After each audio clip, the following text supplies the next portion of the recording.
Welcome to my YouTube channel online Suraj Sharma. বন্ধুরা, আপনারা অনেকেই জানেন যে এবছর 2024-25 সালের যে কলেজ রেজিস্ট্রেশন হচ্ছে, মানে যে ফর্ম ফিল আপ হচ্ছে, সেটা দেখেছেন যে একটা ফর্ম ফিল আপ হচ্ছে। আগে কি ফর্ম ফিল আপ হতো যে যতগুলো কলেজ ছিল ততগুলো কলেজে আপনাকে ফর্ম ফিল আপ করতে হতো, কিন্তু এখন সেন্ট্রালাইজ ফর্ম ফিল আপ। একটা ফর্ম ফিল আপ করলেই ওর মধ্যেই আপনারা যত খুশি কলেজ চয়েস করতে পারবেন আর যত খুশি সাবজেক্ট চয়েস করতে পারবেন। সাবজেক্ট বলতে গেলে 25টা চয়েস করার ব্যাপার আছে, তাও 25টা মানে অনেক চয়েস, আপনারা ইচ্ছা মতো চয়েস করতে পারেন।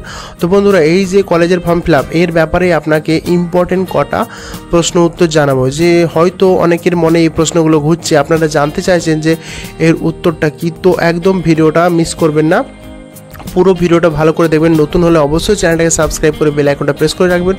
তো দেখুন, বেশি দেরি না করে চালু করা যাক। দেখুন বন্ধুরা, আপনাদের কথা মাথায় রেখে আমি মোটামুটি 7 থেকে 8টা প্রশ্ন লিখে এনেছি। এর মধ্যে উত্তরগুলো আমার মাথায় আছে, মানে আপনারা যদি এছাড়া যে প্রশ্ন উত্তরগুলো এই ভিডিওতে আমি জানাচ্ছি, এছাড়াও যদি আদার্স কিছু প্রশ্ন থাকে কলেজ অ্যাডমিশন সম্বন্ধে, অবশ্যই আমাকে কমেন্ট করবেন, অবশ্যই আপনি উত্তর পাবেন। তো ঠিক আছে বন্ধুরা, দেখুন বন্ধুরা, কোনো মানুষ যদি ধরুন আপনার অ্যাপ্লিকেশানে ইমেল আইডি ধরুন ভুল লিখে দিয়েছে, তো ইমেল আইডিটা কি চেঞ্জ করা যাবে? এটা হচ্ছে প্রথম প্রশ্ন।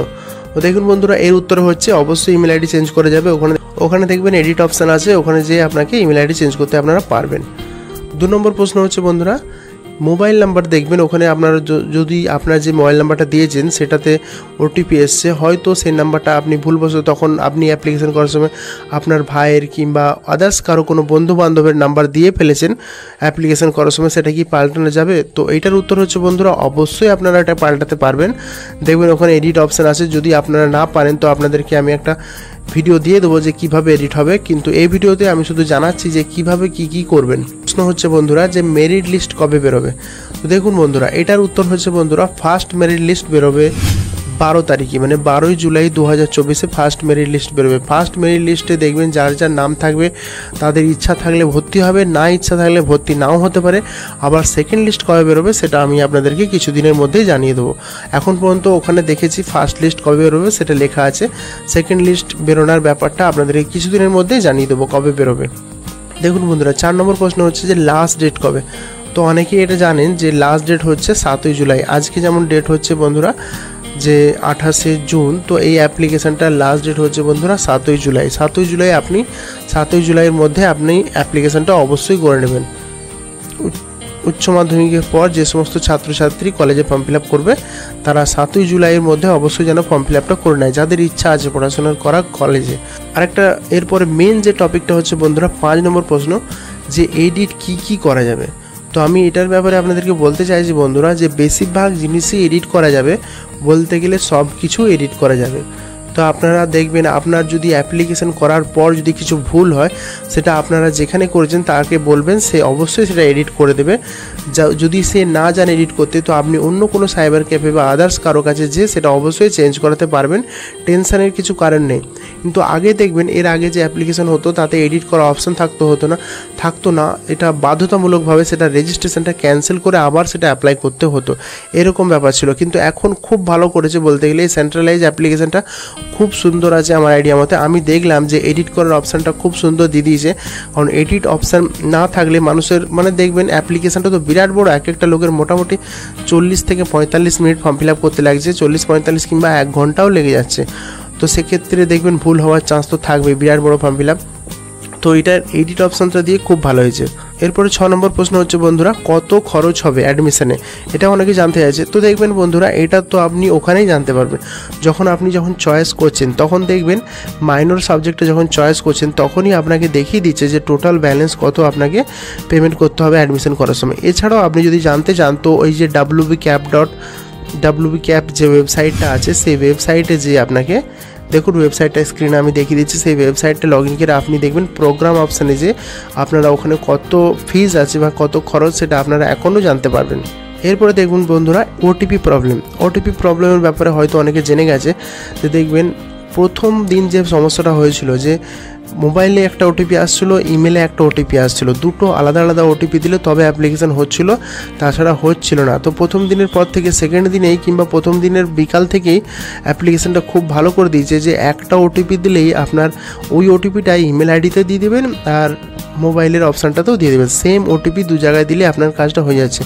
এটাও খুব ভালো করেছে, কারণ দেখবে অনেক সময় ইমেলে ওটিপি আসছে না, অনেকের নেটের প্রবলেম, অনেকে ইমেল অনেক দিন ধরে জাম হয়ে রয়েছে, অনেকে ইমেলে জায়গা নেই, আদার্স বহুত প্রবলেম ইমেলের ব্যাপারে। তো ওই জন্য দেখবেন SMS-এ তো ওটিপি চলেই আসছে ইজিলি, তো সেই জন্য SMS-এর ওটিপিটা আপনাকে ইমেলে দিয়ে দিতে হচ্ছে, তাহলে আপনার অ্যাপ্লিকেশানটা কমপ্লিট হয়ে যাচ্ছে।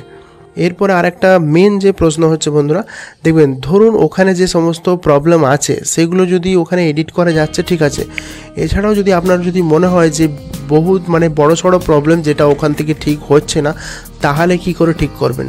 তো সব থেকে সোজা উপায় হচ্ছে বন্ধুরা, আমার আইডিয়া মতে ওখানে দেখবে একটা নাম্বার আছে, নাম্বারটা আপনাকে এখানে দিয়ে দিচ্ছি, 1800-102-80-14। এই যে মোবাইল নাম্বারটা আছে, এই যে টোল ফ্রি নাম্বারটা আছে, এই টোল ফ্রি নাম্বারে আপনারা কল করবেন, দেখবেন ওখানে একটা ম্যাডাম বসে আছে, সেই ম্যাডাম আপনাকে ফুল আরামসে সব ডিটেলসটা বলে দেবে, কি আপনার প্রবলেম আছে সেটা জানবে, জেনে আপনার যেটা দরকার, যদি কিছু রেজিস্ট্রেশন বাতিল করতে হয় বা আদার্স কিছু করতে হয় সেটা ওখান থেকে আপনাকে করে দেওয়া হবে। যদি বড় সড়ো কিছু প্রবলেম থাকে, যদি এখান থেকে সলভ না হয়, সেটা আপনারা ওখান থেকে ফোন করে করবেন, অবশ্যই সলভ হয়ে যাবে। আরেকটা টপিক হচ্ছে বন্ধুরা, আরেকটা প্রশ্ন যাকে বলে যে কতবার আপনি এডিট করতে পারবেন। ধরুন আপনি একবার আপনার নামটা ভুল ছিল, কিংবা আপনার অ্যাড্রেস ভুল ছিল, কিংবা আপনার সাবজেক্টটা এদিক ওদিক করে চেঞ্জ করলেন, এডিট করলেন, দিয়ে আবার সেটাকে সেভ করে দিলেন, দিয়ে আবার কি আপনি ওটাকে এডিট করতে পারবেন? তো এইটা হচ্ছে মেন প্রশ্ন। এটাও খুব ভালো করেছে বন্ধুরা, যে এই ব্যাপারটা খুব ভালো করেছে। ধরুন আপনার কিছু নামটা ভুল ছিল, আপনি ঠিক করেছেন, আবার মনে হলো যা আরেকটা জিনিস ভুল হয়ে গেছে, তো আপনি আবার কি ঠিক করতে পারবেন? অবশ্যই ঠিক করতে পারবেন। আপনি যতবার খুশি ঠিক করতে পারবেন, যতবার খুশি, 4 বার 5 বার 10 বার। কিন্তু কতদিন পর্যন্ত ঠিক করতে পারবেন? লাস্ট ডেট হচ্ছে আপনার 7 তারিখ। আপনি 7 তারিখে বিকাল 4টে পর্যন্ত লাস্ট কারেকশান ঠিকঠাক করতে পারবেন। এখন তো ধরুন 28 তারিখ, আপনি চাইলে 1 তারিখ 2 তারিখ 3 তারিখ 30 তারিখ 29 তারিখ যে কোনো দিন আপনি কারেকশান করতে পারবেন। তো আপনারা অবশ্যই এটাই খেয়াল রাখবেন, ভালো করে অ্যাপ্লিকেশানটা চেক করবেন, বিন্দাস কিছু ভুল থাকলে আবার যেখানে করেছেন সেখানে যাবেন, সেটা ঠিক করতে বলবেন, সেটা নিশ্চয়ই সে ঠিক করে দেবেন। যেটা বললাম, আপনি সেটা 7 তারিখ পর্যন্ত, 7 তারিখের মধ্যে যে কোনো দিন যে কোনো সময় আপনি কারেকশন করতে পারবেন। এটা নয় যে অফিস টাইমে সকাল 10টা থেকে 4টে অবধি হবে, সেটা কোনো ব্যাপার নেই। আপনি রাত 12টা 1টা 2টো 3টে, অনলাইন তাই যখন খুশি তখনই আপনি সেটাকে কারেকশন করতে পারবেন। এই সিস্টেমটা খুব ভালো দিয়েছে কারেকশন করার, তো একদমই চিন্তা করবেন না। এছাড়া আদার্স কিছু প্রবলেম হলে অবশ্যই আমাকে কমেন্ট করবেন, অবশ্যই উত্তর পাবেন। নতুন হলে অবশ্যই চ্যানেলটাকে সাবস্ক্রাইব করে বেল আইকনটা প্রেস করে রাখবেন। তো আজকের জন্য এই পর্যন্তই, টাটা, বাই বাই।